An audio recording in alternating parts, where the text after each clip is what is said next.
हाँ जी, sorry. Refunds में क्या है बेसिकली, आपको रिफंड मिलता है। रिफंड किसका मिलता है? मोस्टली केसेस में इनपुट्स का, एक सेकंड सॉरी, मोस्टली केसेस में इनपुट्स का रिफंड मिलता है आप। मोस्टली केसेस में आपको इनपुट्स का रिफंड मिलता है, जो आपने अपनी इनवर्ड सप्लाईज वगैरह करी होंगी, कुछ आपने खरीदा, गुड्स खरीदी और सर्विसेज खरीदी, एटसेट्रा एटसेट्रा एटसेट्रा। खरीदते टाइम आप लोगों ने टैक्सेस दिए, तो वो आपके आईटीसी में पहुंच जाते हैं। फिर आपको अपना आउटवर्ड टैक्स देना होता है, उसके अगेंस्ट आप वो क्रेडिट इस्तेमाल कर लेते हैं, एटसेट्रा एटसेट्रा एटसेट्रा। अब आपके पास पुराने अपना वो बचा हुआ होगा, मतलब सपोज आपके पास आउटपुट पेमेंट करने के बाद भी आपके पास आईटीसी बच गया अपना, तो मोस्टली उस पोर्शन के बारे में हम बात करते हैं कि भाई जो अनयूटिलाइज्ड आईटीसी है, उसके रिफंड के बारे में हम लोग यहाँ पर मोस्टली बात करते हैं। अब जैसा एक दिन हमने जब इलेक्ट्रॉनिक कैश लेजर और क्रेडिट लेजर वगैरह वाला पार्ट पढ़ा था, तभी मैंने थोड़ा सा बताया था। आपको कैश लेजर का तो बड़ी शराफत से रिफंड मिल जाता है। आगे हम यहाँ पर पढ़ेंगे कि आपको उसके लिए कोई अलग से एप्लीकेशन भी नहीं करनी होती, प्रॉपर रिटर्न भरो, उसमें क्लेम कर लो, तो वहीं की वहीं that is a valid application kind of a thing. Credit ledger का रिफंड आप मान लीजिए नहीं ही मिलता। मतलब अगर हमारे और आपके नॉर्मल बिजनेसेस में हमारे पास अनयूटिलाइज आईटीसी बचा हुआ हो, हम कुछ नहीं कर सकते, वो सारा का सारा वेस्ट हो जाता है, एटसेट्रा एटसेट्रा। परंतु कुछ कुछ लोगों को मिल जाता है, कुछ कुछ लोगों को मिलता है। One of the best examples is exporters and very zero rated suppliers, etcetera etcetera etcetera. इन्हें प्रमोट एटसेट्रा करने के पॉइंट ऑफ व्यू से खरीदते टाइम आपने जो जो टैक्सेस दिए उनका आपको रिफंड मिल जाता है, एटसेट्रा एटसेट्रा। आइए आइए आइए आइए पढ़ते हैं। Unjust en en enrichment and refund of tax. तो ये वाला शब्द बहुत बारी आएगा इस वाले चैप्टर में, अनजस्ट एनरिचमेंट। कल भी हम लोगों ने कल या परसों जब भी हमने थोड़ा सा डिस्कस करा था, मान लीजिए जैसे मैंने आप सबको सर्विसेज प्रोवाइड करी, मैंने आप सबसे 1 लाख प्लस 18%, 1,18,000 रुपीज लिए। फिर आगे जाके सपोज कभी ये वाली चीज है कि ओ ये तो एग्जाम था, एटसेट्रा एटसेट्रा एटसेट्रा, मैंने रिफंड देना चाहा, तो अब बेसिकली मैं सरकार के पास जाऊंगा कि देख भाई, मैंने तेरे को 18,000 इंटू 10 इंटू 20 इंटू 30 जमा कराया था, ये टैक्स तो बनता नहीं है, तू मेरे को रिफंड कर। तो सरकार बोलेगी भाई हम ठीक है, वी अग्री कि ये टैक्स बनता नहीं था, लेकिन तुम वापस मांग रहे हो, क्या तुमने दिया हुआ था अपनी पॉकेट से? मैंने तो नहीं दिया हुआ था पॉकेट से, मैंने आप लोगों से लेके सरकार को जमा कराया था, तो इसीलिए मेरे को रिफंड मिलना नहीं बनता, इसीलिए मेरे को रिफंड मिलना नहीं बनता। That is the idea behind unjust enrichment. No one should be unjustly enriched at the expense of someone else. अगर मेरे को रिफंड मिल जाता है, then I am unjustly enriched at your expense, that is wrong. वैसा सा idea है। हाँ, अगर आप लोग पहुंचो कि देखिए हमने ऐसे ऐसे सक्षम अग्रवाल को दिया था, उन्होंने आगे जमा कराया होगा, हम अल्टीमेट कंज्यूमर है, अब ये चीज टैक्सेबल नहीं है, ये रिफंडेबल है, तो आप प्लीज हमें रिफंड ग्रांट करिए, एटलीस्ट थियोरेटिकली आपको ग्रांट कर दिया जाएगा। आइए, doctrine of unjust enrichment. The doctrine of unjust enrichment means no person can be unjustly enriched at expense of another person. In indirect taxes, the tax duty burden passes on to the person who ultimately consumes goods or services. Since the law authorizes recovery of indirect taxes, goods and service tax, excise, customs, sale, purchase from consumers, therefore it is always presumed that incidence of tax duty has been passed.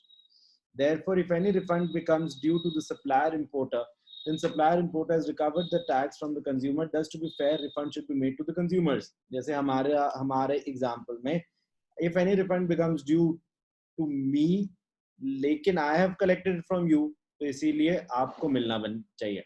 However, it is not possible to locate individual consumers. आपके mostly cases में individual consumers को locate करना possible नहीं होता। खैर, हमारे case में suppose 1 lakh plus 18%, 18,000 भी थोड़ा बड़ा अमाउंट है, तो आप लोग शायद जाओ, लेकिन आपके जो नॉर्मल रिटेल परचेजेस है उसमें 100, 200, 500, 1,000 रुपए जीएसटी है, तुमको लगेगा छोड़ो यार क्या है, चलो आगे चलो, कौन ही पता करे, एटसेट्रा एटसेट्रा। तो how However, it is not possible to locate individual consumers and pay refund to them.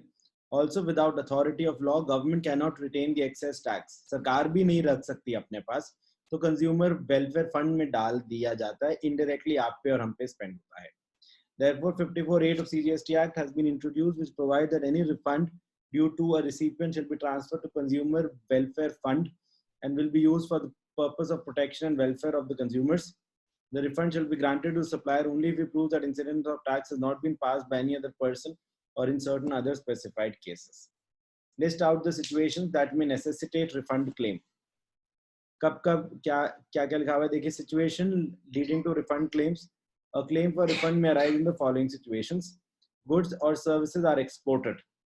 Goods or services are supplied to SEZ developer on payment of IGST, and refund of such IGST paid on them is claimed as per provision of 16(3)(b) of IGST Act. अगर आप कुछ export etcetera करते हैं तो उस case में अगर आपने आउटवर्ड पे टैक्सेस दिए हैं तो वो आपको रिफंड कर दिए जाएंगे. ठीक है. फिर unutilised ITC in the following cases. Zero rated supplies, जो मैंने आप लोगों को चैप्टर की स्टार्टिंग में बताया था, export supply to SEZ developer unit. फिर accumulated ITC on account of inverted duty structure. Accumulated ITC on account of inverted duty structure, इसका क्या अर्थ है? इन्वर्ट देखिए, जनरली बिजनेसेस में क्या होता है, आपके इनवर्ट टैक्सेस कम होते हैं, आपके आउटवर्ड टैक्सेस ज्यादा होते हैं.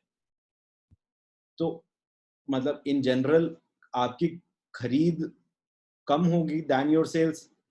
अगर मान लो रेट ऑफ टैक्स सेम भी है तब भी आपका आउटवर्ड टैक्स ज्यादा होगा compare to your inward tax.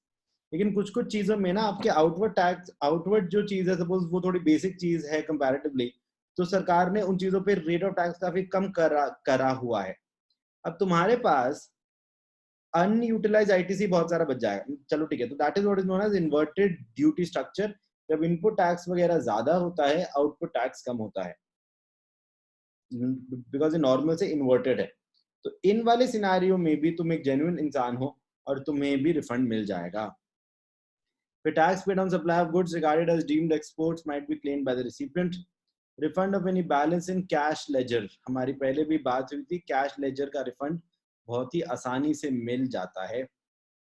Refund of any balance in cash ledger after payment of tax, interest, penalty, fee or any other amount payable under this act or the rules made thereunder might be claimed as per provision of 49(6).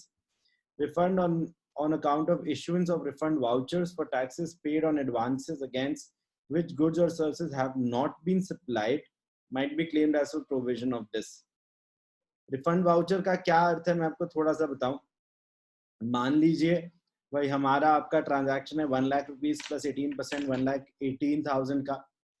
फिर आगे जाकर हमारी आपकी कुछ बात हो गई, मैंने सपोज आपको 40,000 रुपीज रिफंड कर दिया. तो मैंने 40,000 रुपीज रिफंड करे, तो मेरी अब 40,000 प्लस टैक्स रिफंड करा होगा मैंने. अब सरकार को तो मैंने पूरे 1 लाख पे टैक्स दिया हुआ है, तो आइडियली मेरे को भी उस 40,000 पे रिफंड मिलना चाहिए सरकार से. तो वो है कि अगर तुम्हें रिफंड वाउचर कुछ करा है इशू, जहाँ पे वही services etcetera have not been supplied, तो मेरे को भी रिफंड ग्रांट कर दिया जाएगा. बट इसकी अब सोचो एक और रिक्वायरमेंट है. तुम्हारे पास ओरिजिनली 1 लाख रुपीज का इनवॉइस था, तो 1 लाख पे टैक्स का क्रेडिट था तुम्हारे पास. बट अब अगर 40,000 रिफंड हो गए तो तुम्हें भी तो आईटीसी 60,000 पे ही मिलना चाहिए सिर्फ. तो मेरे आउटवर्ड लायबिलिटी रिड्यूस तब होगी, मेरे को रिफंड तब ग्रांट होगा जब तुम लोग आईटीसी रिवर्स कर दो. अगर तुम पूरे 1 लाख पर आईटीसी लोगे तो फिर सरकार मेरे को भी रिफंड नहीं ग्रांट करेगी. समझ आया हमें? कुछ इंटरेस्टिंग सी बात है. ओके.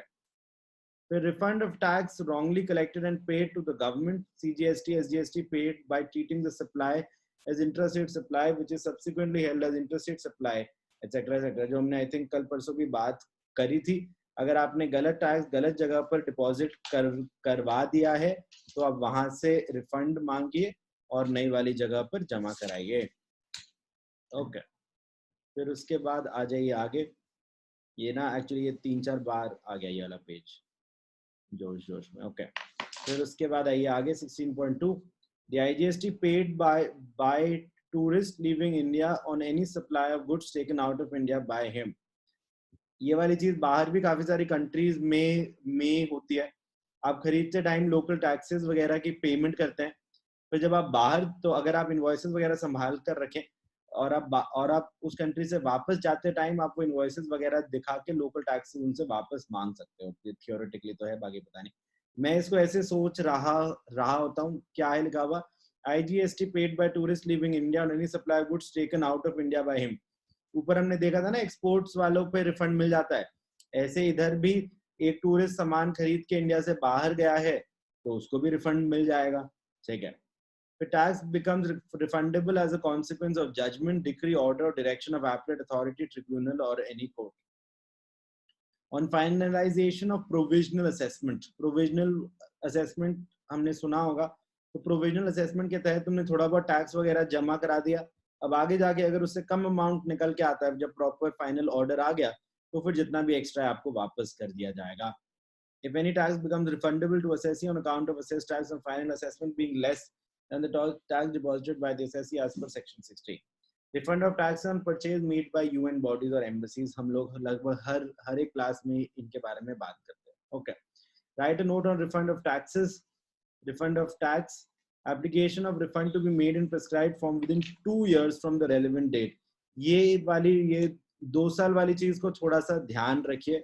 इंस्टीट्यूट के जो खुद के सेट ऑफ एमसीक्यूज है उसमें मानेंगे नहीं आप, कम से कम 4 से 5 सवाल हैं जो ये वाली डेट के अराउंड थोड़ा सा रिवॉल्व करते हैं कि ओवरऑल अगर आपको रिफंड चाहिए, अगर आपको लगता है आपको रिफंड बनता है, तो आपको एप्लीकेशन में करनी होगी मोस्टली केसेस में, एंड मोस्टली वहां पर 2 साल टाइप का टाइम बताया गया है। आइए देखें। Application of refund to be made in prescribed form within 2 years from relevant date. Any person claiming refund of any tax or interest, if any, paid on such tax or any other amount paid by him, may make an application electronically in prescribed form before the expiry of 2 years from the relevant date. Refund of balance in cash ledger can be claimed in return furnished under 39. ये मैंने भी chapter के शुरू में भी आपको बताया था कि कैश लेजर वाले पे ज्यादा भसड़ नहीं है, उसके लिए भी आपको कोई प्रॉपर एप्लीकेशन वगैरह भी करने की जरूरत नहीं है, बिकॉज बहुत ही जेन्युइन पैसा है। तो इसीलिए आप एक नॉर्मल रिटर्न भरें, उसके थ्रू भी आपको मिल जाएगा। इस पर भी इंस्टीट्यूट का एमसीक्यू था। Okay. A registered person claiming refund of any balance in cash ledger in accordance with provisions of section 49(6) may claim such refund in the return furnished under 39 in form GSTR 347. Relevant date means this. अभी ये पढ़ के कुछ ज्यादा नहीं होगा, but एक बार ही पढ़िए प्लीज।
ये इन्वर्टेड ड्यूटी स्ट्रक्चर वाला थोड़ा सा देख सकते हैं क्या लिखा है पॉइंट नंबर ई में, refund of unutilise ITC of the first price on account of this due date for furnishing of return under section 39 यानी इफेक्टिवली अगले साल की 31 दिसंबर।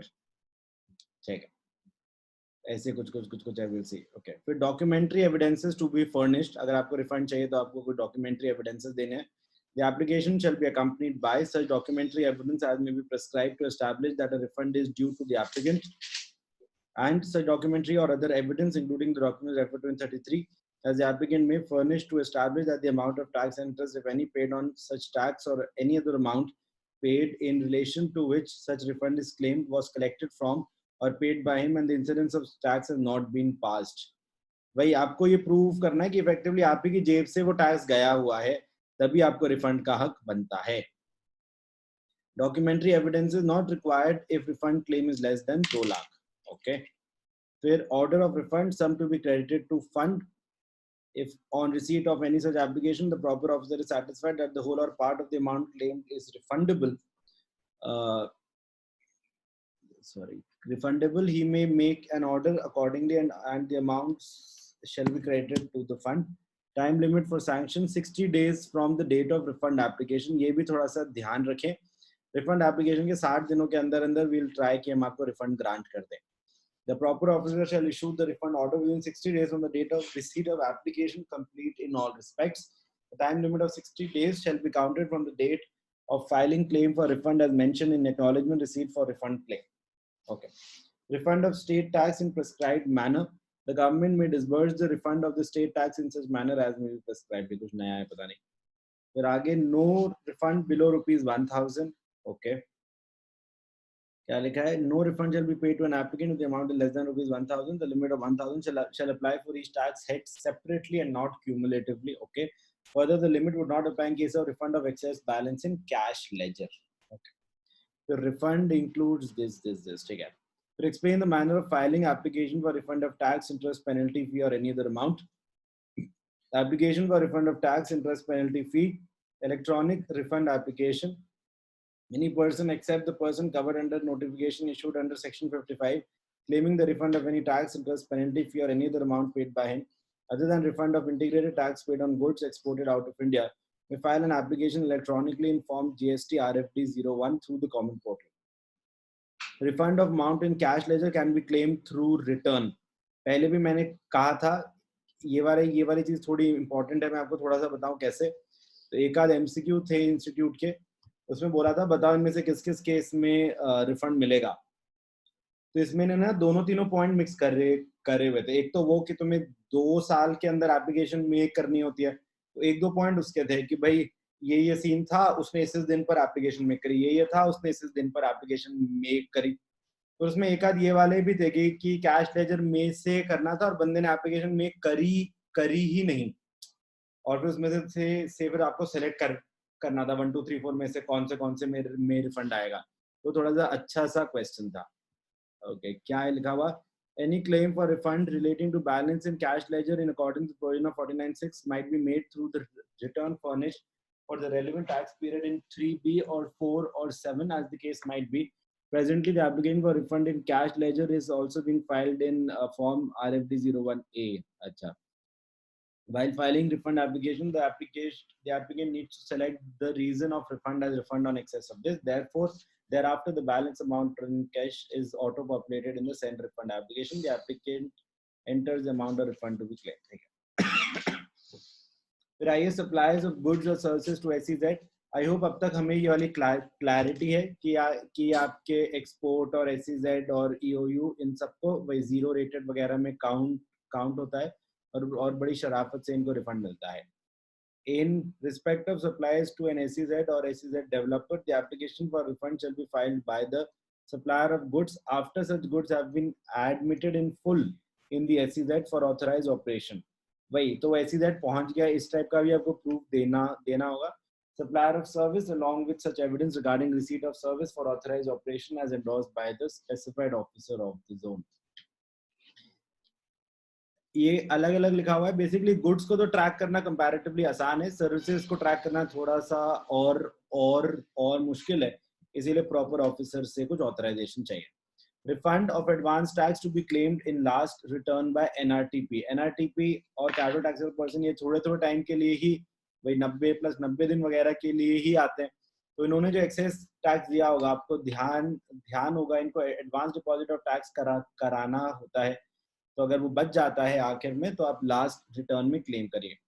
Refund of any amount after adjusting the tax payable by the applicant out of advance tax deposited by NRTP under 27 at the time of registration shall be claimed in the last return required to be furnished by him. Documentary evidences which are to be furnished along with refund application. चलो एक बार पढ़ते हैं क्या लिखा है. The application shall be accompanied by any of the following documentary evidences in Annexure 1 in form RFD 01 as applicable to establish that a refund is due to the applicant, namely details of appellate order giving rise to refund. अगर आपको किसी appellate order के तहत मिल रहा है तो उसकी details. फिर detail of shipping bill for export, अगर वो एक्सपोर्ट हुआ है तो वो आपके एक्सपोर्ट करने के डॉक्यूमेंट्स होंगे. Bank realisation certificate in case of export of services. मैं थोड़ा सा बताता हूँ.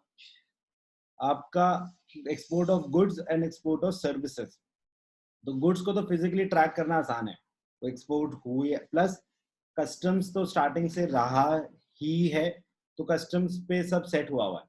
सर्विसेज को ट्रैक करना उतना आसान नहीं है. तो ना export of goods versus export of services, एक स्टार्टिंग में चैप्टर 3rd 4th या कुछ है, एक्सपोर्ट इंपोर्ट वो हमने नहीं पढ़ा शायद, तो उनमें भी ये वाली बात है कि एक्सपोर्ट ऑफ गुड्स तो बहुत आसान है, taking goods out of India. Export of services एक थोड़ा सा लंबा, उसकी 5-6 रिक्वायरमेंट होती है कि सर्विस प्रोवाइडर इंडियन हो, सर्विस रिसिपेंट बाहर का हो, प्लेस ऑफ सप्लाई बाहर आए, पैसा फेमा स्पेसिफाइड टाइम के अंदर अंदर फॉरेक्स में रियलाइज हो जाए, एटसेट्रा एटसेट्रा एटसेट्रा. तो वैसी ही एक कंडीशन इधर है कि अगर सर्विसेज का तुम क्लेम करते हो तो उसका तुम्हें बैंक रियलाइजेशन सर्टिफिकेट दिखाना है कि हाँ भाई जनरली फॉरेक्स में पैसा आया है. Okay. Endorsement in case of supplies of goods to SEZ. ठीक है. फिर endorsement in case of supply of services to SEZ. Okay. Declaration that tax has not been collected from SEZ unit or developer. ठीक है. फिर invoice details in case of deemed exports. Okay. फिर invoice details in case of refund of ITC. अगर तुम ITC claim कर रहे हो as refund तो उसके भी फिर अलग अलग invoices कहाँ से तुमने ITC लिया etc.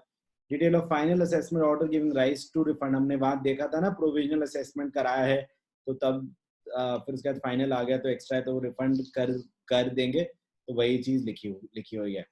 Detail of transaction where nature of supply changes, statement of excess tax payment, declaration that incidence of tax has not been passed if refund amount 2 lakh etcetera etcetera.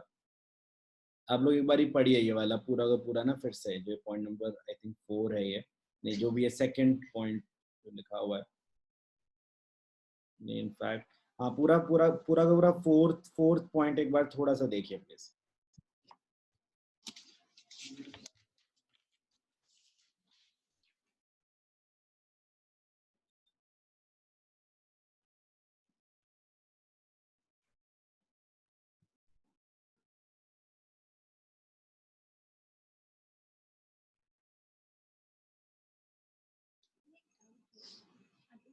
Reverse charge के अंदर अगर मैं payment कर रही हूँ reverse charge में, तो मैं तो आराम से वापस क्लेम कर सकती हूँ आईटीसी.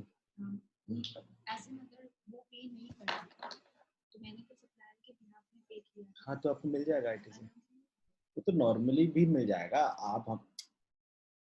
आपने हमको कुछ पेमेंट करी. नहीं आईटीसी नहीं, जैसे अगर बाद में पता चलता है कि अच्छा रिफंड. अच्छा हाँ हाँ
चलिए ठीक है। फिर यहाँ पे लिखा है पॉइंट नंबर 5 में, explain the manner of granting acknowledgement of refund application. आपने रिफंड एप्लीकेशन कर दी, हम उसकी एक्नॉलेजमेंट देंगे आपको। Claim for refund from cash ledger, electronic acknowledgement. तो कैश लेजर में से तो कुछ लेना है तो वो तो ठीक है। where the application relates to claim for refund from cash ledger, and acknowledgement in form GST RFDO2 shall be made available to the applicant to the common portal electronically, clearly indicating the date of filing of the claim for refund. The time period specified shall be counted from the date of filing. Okay. Refund claim other than claim for refund from cash ledger, scrutiny by proper officer. The application for refund other than claim for refund from electronic cash ledger shall be forwarded to the proper officer. The proper officer shall, within a period of 15 days of filing of this application, scrutinize the application for its completeness. Where the application is found to be complete in terms of this, an acknowledgement shall be made available to the applicant through the common portal electronically, clearly indicating the date of filing. Time period shall be counted from the date of such filing. जब आपने file करा था तभी से वो हो जाएगा। ये वाली डेट इंपॉर्टेंट इसलिए क्योंकि आपको 60 दिनों के अंदर अंदर इसका रिफंड मिलना चाहिए, अदरवाइज आपको इंटरेस्ट के साथ मिलेगा। क्या लिखा है? Refund acknowledgement clearly indicate the date of filing of the claim for refund.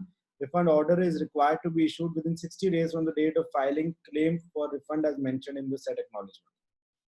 Communication of deficiencies. Where any deficiencies are noticed, the proper officer shall communicate the deficiencies to the applicant in form GSD RFDO3 through the common portal electronically, requiring to file a fresh refund application after rectification of such deficiencies. ठीक है। फिर आगे explain the manner of sanctioning refund. तो basically अब आपने application make करी, हमने यहाँ पर एक्सेप्ट करी, हमने उसको थोड़ा बहुत गो थ्रू करा। फिर order of final refund, where upon examination of the application the proper officer is satisfied that a refund is due and payable to the applicant, he shall make an order in form GST RFDO6 sanctioning the amount of refund to which the applicant is entitled, mentioning therein the amount, if any, refunded to him on a provisional basis under 54(6), amount adjusted against any outstanding demand under the act or under any existing law, and the balance amount refundable. Amount of refund completely adjusted against any outstanding amount demand. In case where the amount of refund is completely adjusted against any outstanding demand under the act or under any existing law, an order giving details of the adjustment shall be issued in Part A. Issuance of notice if refund not admissible. हाँ ठीक है, normal normal बातें पढ़िए पढ़िए पढ़िए please आप लोग, ये point number 2 and point number 3 in fact सारे पढ़ लो।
डेली इसको बोलना पड़ेगा, इंग्लिश भी और राइटिंग डेली पता है।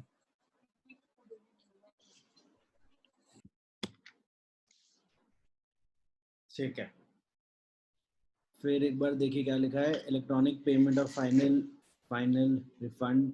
ठीक है, फिर आगे देखिए point number 5, refund to be credited to consumer welfare fund. ठीक है, फिर उसके बाद आइए, state the exceptions to the principle of unjust enrichment. Basically ना बाय डिफॉल्ट वो यही अज्यूम करके चलते हैं कि रिफंड मिलेगा ही नहीं, बात ही खत्म। तो लोग ये अज्यूम करते हुए चलते हैं कि रिफंड मिलेगा ही नहीं because of the idea of unjust enrichment. लेकिन कुछ कुछ केसेस में मिलेगा। आइए पढ़ते हैं। The principle of unjust enrichment is applicable in all cases of refund, except in the following cases, where the refundable amount shall, instead of being credited to the fund, be paid to the applicant, if such amount is relatable to refund of tax paid on export of goods or services, or both, or on input or input services used in making such exports. Thus, the principle of unjust enrichment shall not apply only in case of export of goods or services. In other words, the supply of goods or services to SEZ units or to a developer shall be covered by the said principle. Thus, the person applying the refund on account of zero-rated supplies to SEZ developer shall prove that he has borne the burden of tax and has not collected the same from them. The refund of unutilized ITC in case of zero-rated supplies or accumulated ITC on account of inverted duty structure. इसका भी मिल जाएगा. Refund of taxes paid on a supply which is not provided either wholly or partially, and for which invoice has not been issued, or where a refund voucher has been issued. Refund of tax in persons of section 77, that is CGST paid instead of IGST or vice versa. The tax and interest, if any, or any other amount paid by the applicant, if he had not passed on the incidence of such tax on other person. The tax or interest borne by such other class of applicant. Okay. The refund to be granted only as per this section. Okay. So explain the provision of refund. Explain the provision of withholding of refund under GST law. अगर हमको लगता है कि देखो तुमको इस present scenario में तो रिफंड मिलना बनता है, अग्रीड, लेकिन अगर हमको लगता है कि अगर हम तुम्हें रिफंड ग्रांट कर देंगे तो ओवरऑल इंटरेस्ट और रेवेन्यू हार्म होगा, तो उस केस में हम आपका रिफंड विदहोल्ड भी कर सकते हैं. आइए, withholding of refund or deduction of dues from refund, where any refund is due of unutilized ITC in case of zero rated supply or accumulated ITC on account of inverted duty structure to a registered person who has defaulted in furnishing any return or who is required to pay any tax, interest or penalty which has not been stayed by any court, tribunal or appellate authority by the specified date.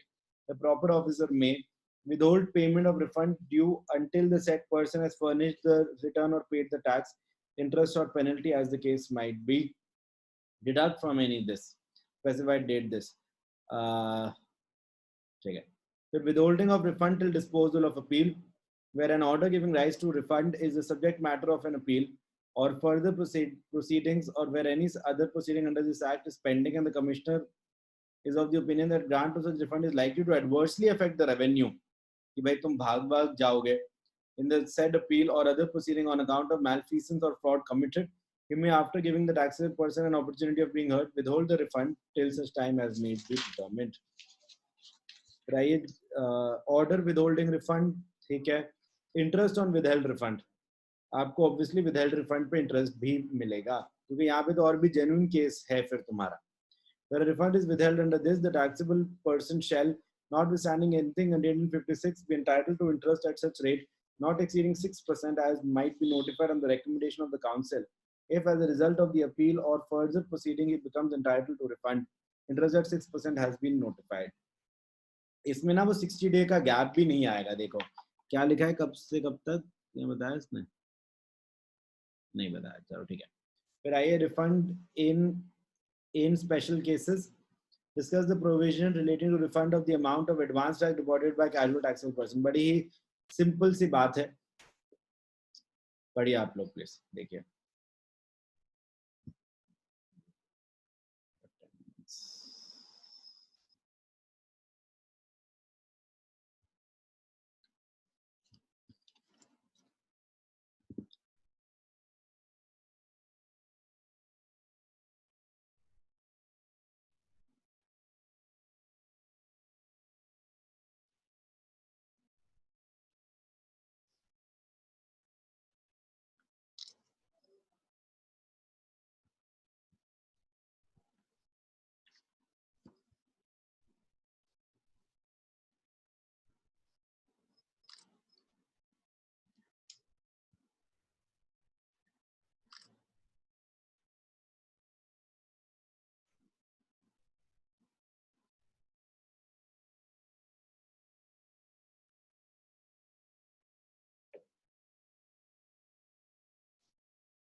Okay, फिर उसके बाद point number 10, explain the cases where refund of unutilized credit can be granted to registered person. Refund of ITC can be claimed at the end of tax period. Registered person may claim refund of any unutilized ITC at the end of any tax period.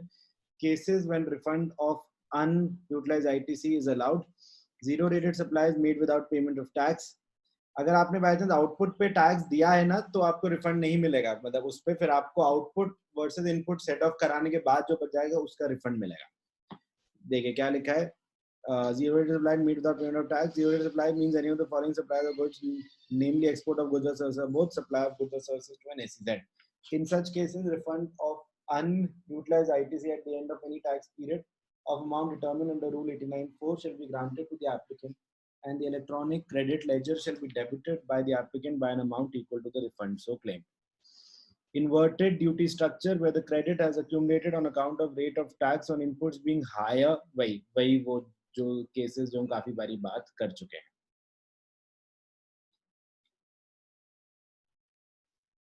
Okay, फिर cases में refund of ITC not admissible, बाकी के cases में क्या क्या है पढ़े। However refund is not eligible in the following cases. Refund of unutilized ITC shall not be allowed if the goods exported out of India are subject to export duty. The refund of ITC shall not be allowed if the supplier of goods or services both avails of drawback in respect of CGST or claims refund of IGST paid on such supplies. Basically drawback एक फंडा है customs का, ये हम customs के अंदर पढ़ेंगे। पहले तो जीएसटी वगैरह उतने अच्छे से नहीं थे, तो कस्टम्स तो लेकिन पहले से ही था। कस्टम्स में भी ये था कि जो तुमने खरीदते टाइम जो लोकल टैक्सेस दिए, फिर एक्सपोर्ट करते टाइम तुम उन्हें वापस मांग सकते हो। अब क्या है, अब बेसिकली कस्टम्स अभी भी है और जीएसटी के अंदर भी ये सेम ही चीज आ गई। अब सेम ही चीज को हम दो बारी तो तुमको वापस देंगे नहीं, तो अगर तुमने ड्रॉबैक क्लेम कराए तो तुम्हें यहाँ पे रिफंड नहीं मिल सकता। क्या क्या है लिखा हुआ, while claiming refund of accumulated ITC in case of zero rated supplies without payment of tax, a supplier can avail drawback of only customs and cannot claim drawback of any of the taxes under GST. एक second, अच्छा sorry, हाँ ठीक है।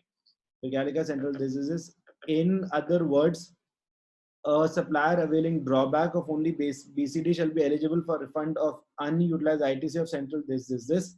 It is further clarified the refund of eligible credit on account of state tax shall be available even if the supplier is available of drawback in respect of central tax. इनका क्या अर्थ है मैं थोड़ा सा बताऊं आपको। अगर आप कोई चीजें इंपोर्ट वगैरह करते हो और आगे SEZ वगैरह, मतलब अगर आगे उनको एक्सपोर्ट करते हो, इंपोर्ट के टाइम आपको एक तो BCD देना है, बेसिक कस्टम ड्यूटी देना है, एंड GST इक्विवेलेंट टैक्सेस देना है। तो BCD का किसी को कुछ क्रेडिट रिफंड कुछ कभी नहीं मिलता, बात खत्म, फुल स्टॉप। लेकिन इंपोर्ट करते टाइम जो आपने जीएसटी पोर्शन दिया होगा उसका आपको रिफंड या ड्रॉबैक वगैरह वगैरह मिलता है। कनिष्क पूछे। अच्छा थर्ड का ये पॉइंट ही पूछ रहा था। ठीक है, ओके ठीक है, चलिए। तो इसके बाद point number C, if the supplier of goods और सर्विसेज और both claim refund of output tax paid under IGST. चलिए ठीक है। फिर ड्रॉबैक में लिखा है in relation to any goods manufactured in India and exported means the rebate of duty, tax or cess chargeable on any imported input or on any domestic input or input services used in the manufacture of such goods. Construction services not eligible for refund of unutilized ITC under CGST, fabric processor, blah blah blah. फिर आइए ये पढ़ते हैं क्या लिखा। हाँ जी ma'am पूछे। Sir इसका जो अभी हमने पढ़ा third point, it basically means कि if we export goods zero rated supply अगर हमारा, तो हम रिफंड ऑफ या फिर आउटपुट टैक्स क्लेम कर सकते हैं या रिफंड ऑफ आईटीसी, दोनों नहीं कर सकते। हाँ मतलब बेसिकली या तो आप आउटपुट पे मत दीजिए टैक्स, तो उस केस में जो आपने खरीदते टाइम आईटीसी वगैरह, मतलब जो भी आपने टैक्सेस दिए वो आपके पास आईटीसी के फॉर्म में होंगे, आप उसका रिफंड कर लीजिए क्लेम। अदरवाइज अगर आप आउटपुट टैक्स पे कर रही हैं मैम, तो पे करते टाइम आपने अपना आईटीसी पूरा का पूरा सेट ऑफ करवाया होगा। अच्छा ओके। अब मान लीजिए आपका आउटपुट बना 10 लाख, आपके पास आईटीसी सीधा 7 लाख का, तो आपने 3 लाख रुपीस एक्स्ट्रा दिए होंगे, ये 3 लाख का फिर आपको अलग से रिफंड मिल जाएगा और वो आईटीसी सेट ऑफ हो जाएगा बाकी से। हाँ वो वाला आईटीसी सेट ऑफ हो गया, तो वो वाला बेनिफिट हो गया आपके पास 3 लाख रुपए। ठीक है। फिर आइए, ये बहुत ही सिंपल सी बात है, आइए पढ़ते हैं point number 11। Explain the manner of calculating the maximum amount of refund in case of zero rated supply of goods or services.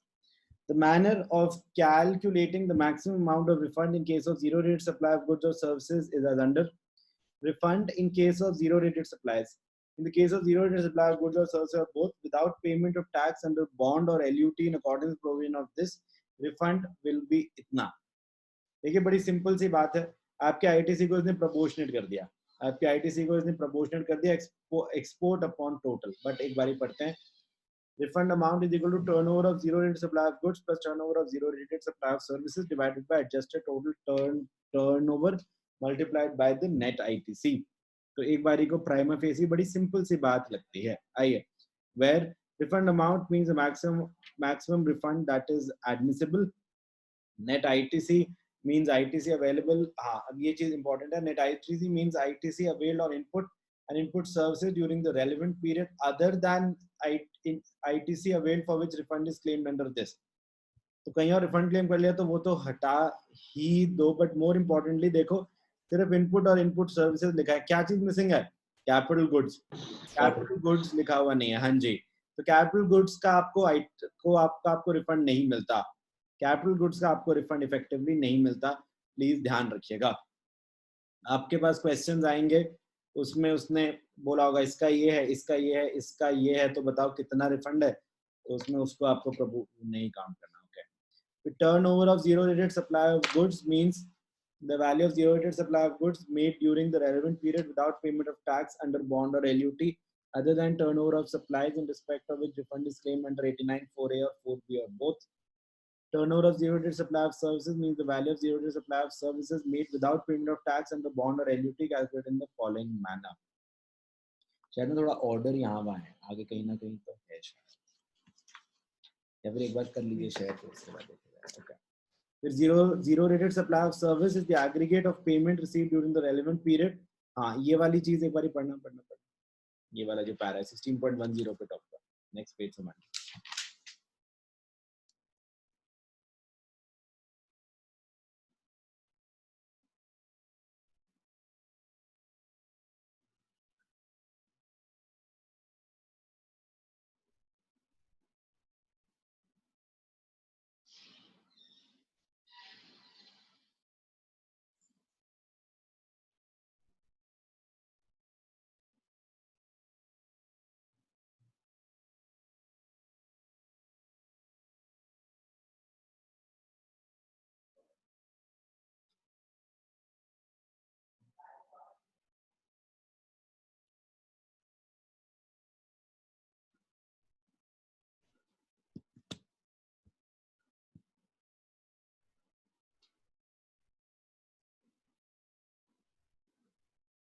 Shri बताओ ये क्या चीज लिखी है? मैंने तुमको अनम्यूट कर दिया, बताओ. नहीं शायद, सॉरी. हाँ जी बताइए. मेरा जो zero rated supplies of services है वो करंट ईयर की ही लेनी है. गुड. मतलब अगर हमने पहले की करी हुई है तो वो नहीं लेंगे. हाँ, मतलब बेसिकली श्री ने पहली लाइन बड़े अच्छे से कही कि जो इफेक्टिवली इस साल की है सिर्फ वही काउंट करना है.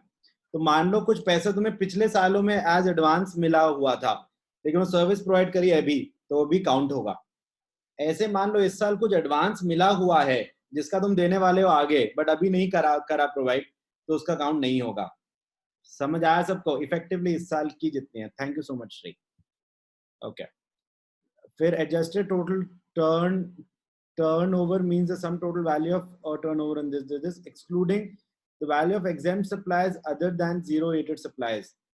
शायद इसका ये अर्थ है कि डिनोमिनेटर में आपको exempt supplies नहीं डालनी है ना. लिखा है ना, adjusted total turnover means sum total of value of this excluding the value of exempt supplies and the turnover of supplies in respect of which refund is claimed under this or both if any during the relevant period.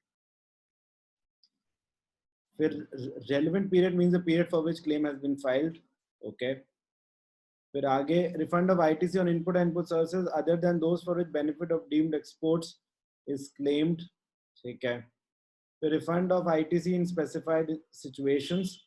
In case of supplies received on which supplier has availed the benefit of notification, this concessional rate at 0.1%, 0.05% CGST, 0.05% SGST, and 0.1% IGST for supply of goods to merchant exporters for export or notification. This import of good by EOU, this are all of them. Refund of ITC availed in respect of input receipt under the said notification for export of goods and inputs.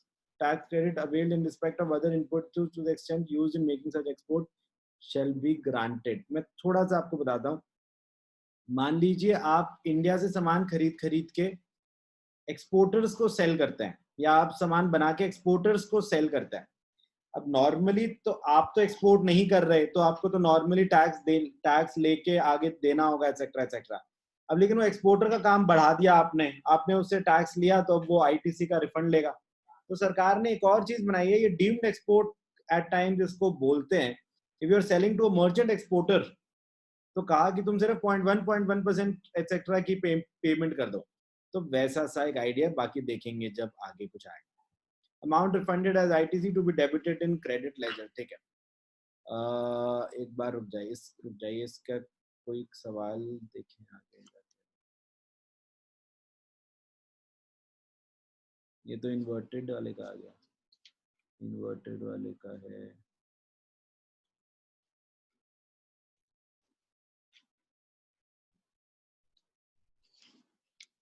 चलो पढ़ते हैं, फिर उसके बाद देखें.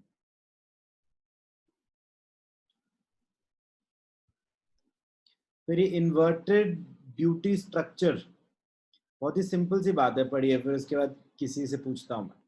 पढ़िए please.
Inverted duty structure, देखो ये क्या है, बहुत ही सिंपल सी बात है.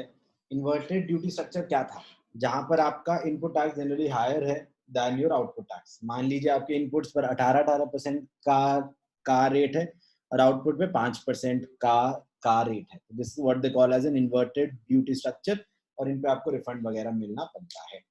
अब पहले तो हम प्रोपोर्शनल निकालेंगे. देखिए, रिफंड सिर्फ उतने का ही मिलना बनता है जो इन्वर्टेड ड्यूटी स्ट्रक्चर को एट्रीब्यूटेबल है. सबका तो नहीं है. मान लो आप मल्टीपल काम करते हो, उसमें से कोई एक काम इन्वर्टेड ड्यूटी स्ट्रक्चर को एट्रीब्यूट करता है, तो पहले तो उसे टर्नओवर के हिसाब से प्रोपोर्शनेट कर लो कि turnover of inverted upon total into ITC. तो इससे आपका आईटीसी प्रोपोर्शनल आ गया कितना इन्वर्टेड वाले का बनता है. अब जितना इन्वर्टेड वाले का बनता है, सारे का रिफंड नहीं मिलेगा तुम्हें. क्यों? क्योंकि इन्वर्टेड वाले पे कुछ तो दोगे. मान लो 5 लाख तुमने इन्वर्टेड वाले पर करा था, उस पे 5% रेट है, तो उस पे जो टैक्स बनता है उतना तो उसमें से ही दे दो. जितना बच गया उतने का आपको रिफंड के रूप में मिल जाएगा. बहुत ही प्रैक्टिकल सी बात है, आपको बिल्कुल भी फॉर्मूले वगैरह के रूप में कुछ करने की जरूरत नहीं है. देखिए, maximum refund amount is turnover of inverted rated supply of goods or services upon adjusted total turnover into the net ITC. तो ये आपका आ गया जितना attributable है inverted को, उसमें से माइनस कर दो जितना तुम्हें inverted वाले पे देना है. Again, net ITC will mean, again I don't think it will include your capital goods. But adjusted total turnover means this excluding this. Time limit for making refund application. आइए, a person claiming refund is required to file an application before the expiry of 2 years from the relevant date. The term relevant date, as explained in explanation 254, stipulate that in case of refund of unutilized ITC on account of inverted duty structure, relevant date is the due date for furnishing of return under 39 for the period in which such claim for refund arises. Amount refunded as ITC to be debited in credit ledger. ठीक है. Illustration देखिए please. In fact खुद से थोड़ा सा लिख कर करने का ट्राई करिए. देखिए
समझ आया, समझ आया, समझ आया. देखिए नेक्स्ट, देखिए क्वेश्चन.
समझ आया समझ आया समझ आया। ओके ठीक है। Computation of refund various situations, चलो देख लेना और क्या लिखा है।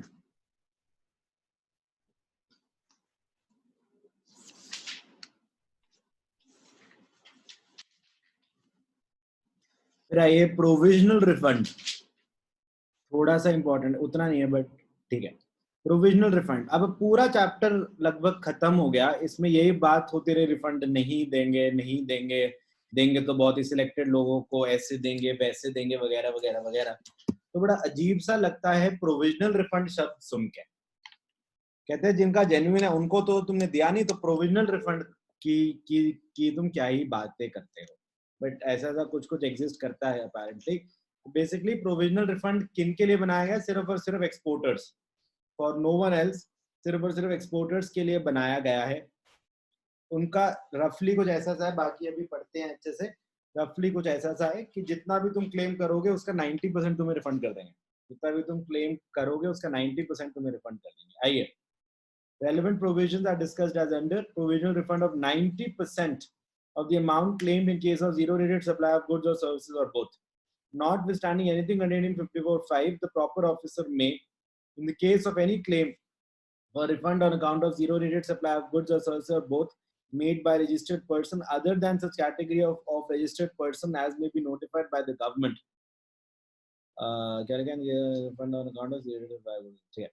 The refund on a provisional basis, 90% of the total amounts so claimed, excluding the amount of input tax credit provisionally accepted in such manner and subject to such condition, limitation and safeguard as may be prescribed, and thereafter make an order under 54(5) for final assessment, for final settlement of the refund claimed after due verification of the documents furnished by the applicant.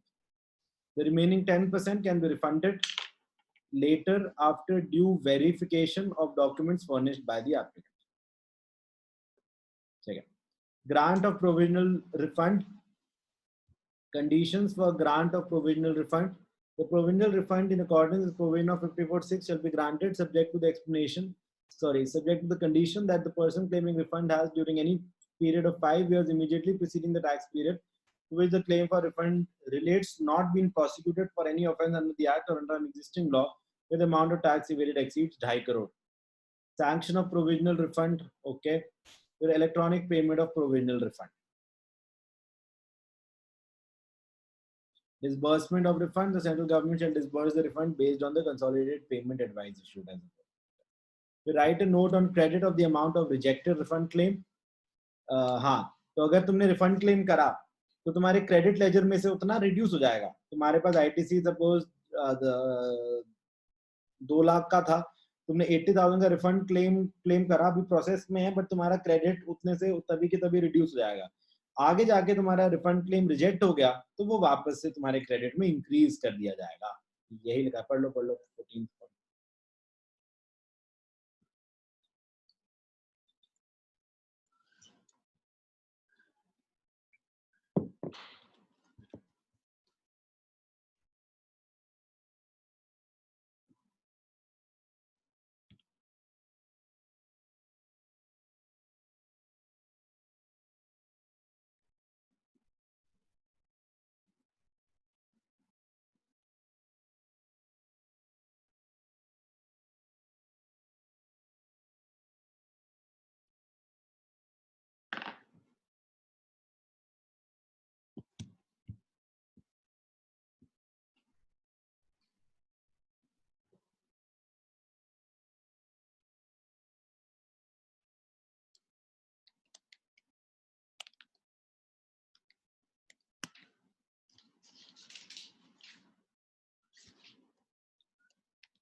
चलिए, फिर उसके बाद आइए refund to special persons.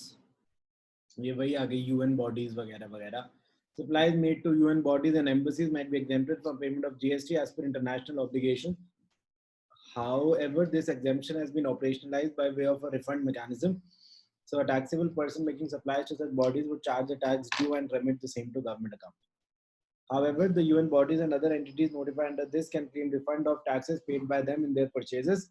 The claim has to be made before the expiry of 6 months from the last day of the quarter in which supply was received. Okay. Detailed provision have been discussed here under. Refund in certain cases the government may the government of the council, but this ठीक है कुछ है.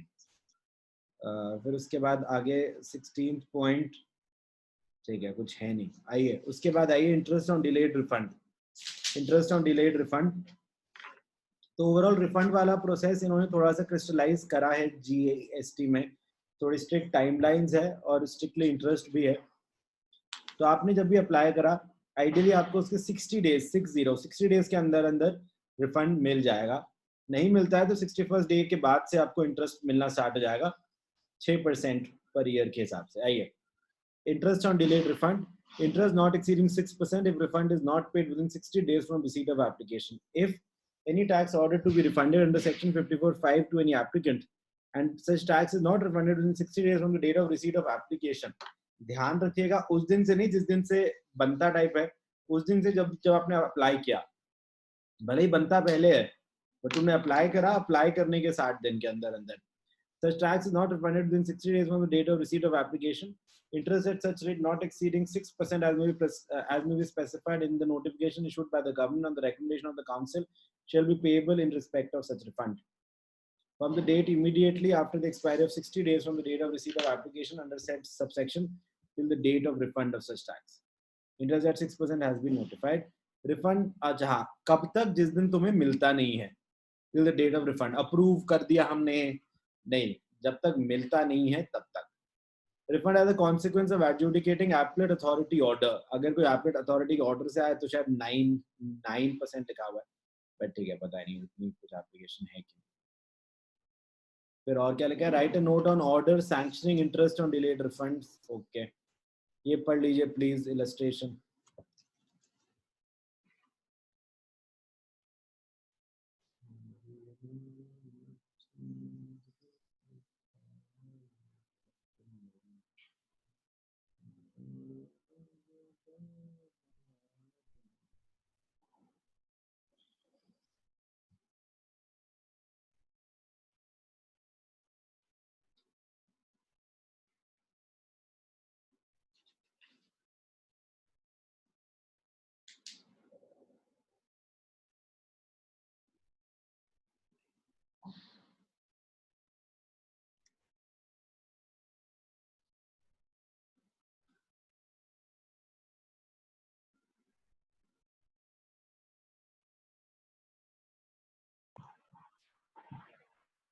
कनिष्क बताइए. Sir export में हमने पढ़ा था कि कैपिटल गुड्स पे हमें रिफंड नहीं मिलता अगर हम रिफंड क्लेम करते हैं एक्सपोर्ट्स पे आईटीसी पे. Okay hello. हाँ जी ठीक है. तो सर मेरे को ये पूछना था, अगर हम नॉर्मल सेट ऑफ करते हैं अपने आउटपुट से, हम रिफंड के लिए नहीं जाते, हम बेसिकली आउटपुट टैक्स देते हैं अपने एक्सपोर्ट पे, तो उसके अगेंस्ट हम सेट ऑफ कर सकते हैं ना कैपिटल गुड्स का आईटीसी जो है. थियोरेटिकली तो हाँ, मतलब ऐसा कुछ हमने बहुत स्पेसिफिक कुछ पढ़ा है नहीं तो प्रोबेबली हाँ, बट और कुछ अगर और कुछ इंटरकेसेस होती है तो I don't know, but probably yes. Okay sir, thank you. चलिए फिर उसके बाद आइए consumer welfare fund and its utilisation. तो वही जैसे अनजस्ट एनरिचमेंट वाली चीज थी कि जैसे हमारे केस में मेरे को नहीं रिफंड मिलना बनता, तो मैं सरकार के पास जाऊंगा, सरकार मेरे को रिफंड नहीं देगी. अब सरकार के पास पड़ा है, तुम लोग गए नहीं गए, तुम में से कुछ गए कुछ नहीं गए, अब वो टैक्स सरकार के पास पड़ा है. अब आइडियली सरकार भी नहीं इस्तेमाल कर सकती because of the idea of unjust enrichment, that no one should be unjustly enriched at the expense of someone else. इसीलिए ये वाली चीज आई कि भाई सरकार कंज्यूमर वेलफेयर फंड बनाएगी और उसमें डालती जाएगी, इनडायरेक्टली हमारे पे और आप पे स्पेंड करेगी. तो वही सब इसमें थोड़ा बहुत लिखा हुआ है. ठीक है, तो यही है, यही तक करते हैं. ठीक है, ये पढ़िएगा प्लीज, एटलीस्ट जो इसका न्यूमेरिकल पोर्शन वगैरह है वो तो प्लीज पढ़िएगा गा ही, एंड थोड़ा थोड़ा सा पुराना भी रिवाइज करते जाइएगा।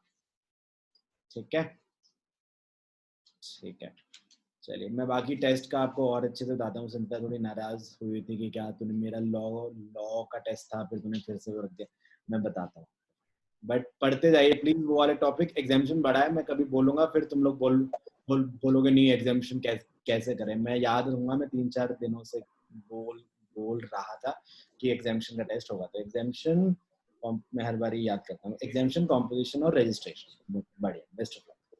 चलो ठीक है, मैं एक बार अनम्यूट कर रहा हूँ सबको। एक मैसेज भेजा था। हाँ जी गणेश बोलिए। मैसेज भेजा था सर कल आपको एक। हाँ वो रिकॉर्डिंग मैं ना करता हूँ अपलोड, मैं उस टाइम लैपटॉप था नहीं। आज भी सर है क्लास कॉस्ट? आज भी है क्लास, SCMP। चलो ठीक है, टेक केयर एवरीबॉडी, मिलते हैं फिर, बाय बाय भैया। बाय बाय भैया। बाय भैया। बाय भैया।